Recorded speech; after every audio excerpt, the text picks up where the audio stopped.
أحلى مسا لإخواتنا الغاليين أصحاب القنوات والروتينات والرومانسية والمحتويات الجميلة اللي معنا على الصداقة ومشرفينا على قناتي.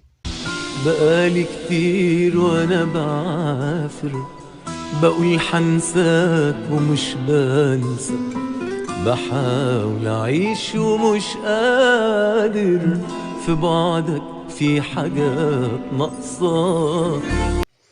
وما زلنا مع الفرحة الجميلة اللي بتجمعنا سوا جميعا في دعم المحتويات بتاعت أصدقائنا الغاليين أصحاب القنوات الاحترافية في الوصفات والروتينات والأكلات الجميلة. وحتى حياتي مش هي، مفيش حاجة حلوة في عيني، مفيش حاجة بينا منسية، بحبك أيوة أنا لسه. اللي هم أحسن من أي مشاهير بيظهرهم على اليويو أو على شاشة التلفزيون، ولكن الحظ بقى يا غاليين، بس إن شاء الله ربنا هيكرمكم من وسع.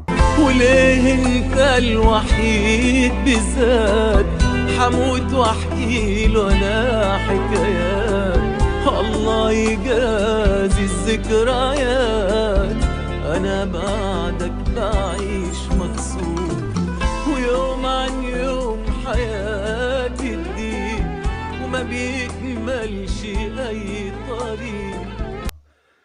أهم شيء نحب الخير لبعضنا، هو ده سبب النجاح، وكله يشجع بعضه بصدق ويعمل مشاركات على المنتديات لأصدقائه، والناس تروح لبعضها مش تنشر على المنتديات ومحدش بيروح، كله يشارك من أجل نجاح الجميع، لأنكم فعلا تستحقوا الشهرة لجمال محتواكم الجميل، كل في المحتوى اللي بيقدمه والوصفات والروتينات الراقية مثل قلوبكم.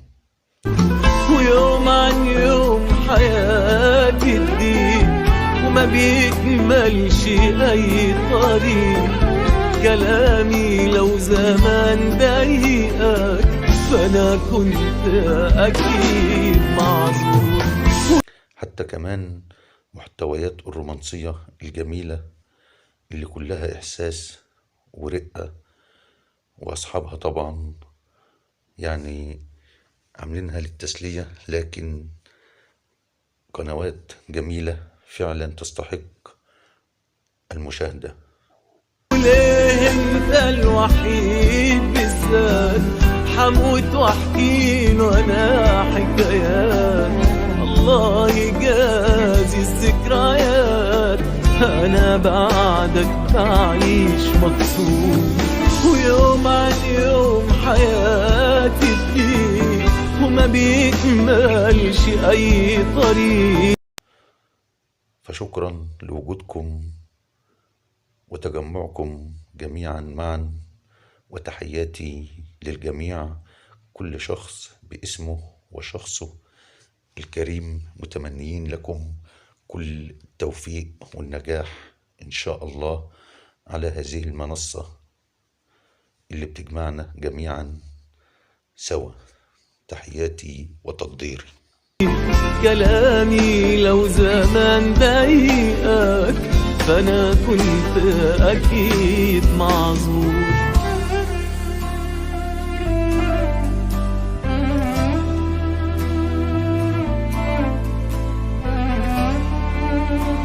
بجد انا مش فاهم كل اللي بتعمليه ده ليه؟ ليه؟ انت ما احترمتش وجودي، دي كان فاضل تحضنك قدامي. كفايه بقى، دي اوهام جواك انت بس. لا دي مش اوهام، دي الحقيقه وانا ساكته عليها من زمان. بس خلاص خلصت.